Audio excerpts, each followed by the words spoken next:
দক্ষিণবঙ্গের নরেন্দ্রপুর থানা নবগ্রাম এলাকায় একটি ফ্ল্যাট থেকে রক্তাক্ত গুলিবিদ্ধ অবস্থায় এক যুবকের দেহ উদ্ধারকে ঘিরে ব্যাপক চাঞ্চল্য ছড়িয়েছে। মৃতের নাম অরূপ মণ্ডল, বয়স ৩৭। ঘটনাস্থল থেকে উদ্ধার হয়েছে দুটি আগ্নেয়াস্ত্র ও ৬ রাউন্ড গুলি। পুলিশ সূত্রে জানা গেছে, ফ্ল্যাটে একাই থাকতেন অরূপ। আবাসনের বাসিন্দারা এই বিষয়ে মুখ খুলতে চাননি। পরিবারের দাবি, মধ্যরাতে প্রায় ১টা নাগাদ এক পরিচিত ব্যক্তির মাধ্যমে খবর পান অরূপের মামা শঙ্কর নস্কর। এরপর পরিবারের সদস্যরা ঘটনাস্থলে পৌঁছান। খবর পেয়ে ঘটনাস্থলে যায় নরেন্দ্রপুর থানার পুলিশ। প্রাথমিক তদন্তে মৃতের মাথায় আঘাতের চিহ্ন মিলেছে বলেও জানা গিয়েছে। এই ঘটনায় অরূপের বান্ধবী প্রিয়াঙ্কা দাস এবং তার এক বন্ধু রাজুকে গ্রেপ্তার করেছে পুলিশ। পুলিশ দেহটি ময়না তদন্তের জন্য পাঠানোর প্রস্তুতি নিচ্ছে এবং ঘটনা তদন্ত শুরু হয়েছে। নির্বাচনী আবহের মধ্যে গুলি চালানোর ঘটনা ও আগ্নেয়াস্ত্র উদ্ধারের ঘটনায় এলাকায় উত্তেজনা ছড়িয়েছে। কি বলবেন?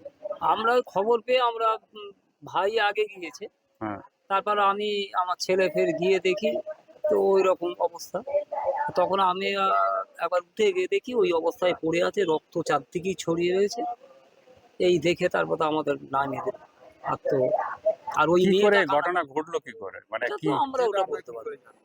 আমরা তো ওখানে কোনো শত্রু ছিল, কারোর সঙ্গে শত্রুতা ছিল? সেরকম আমাদের বন্ধু বান্ধব প্রচুর ছিল, কিন্তু ওই রকম কারোর সঙ্গে শত্রু ছিল বা কি এটা আমরা জানতাম না। তবে এই মেয়েটার সঙ্গে জড়িত সেটাও আমরা জানতাম না। আমরা ওই রাত্রে গিয়ে দেখলাম যে ওই মেয়েটা কান্নাকাটি করছে, ওই মেয়েটাই করছে এমনি। আর আমরা অত না। এখন কি চাইছেন?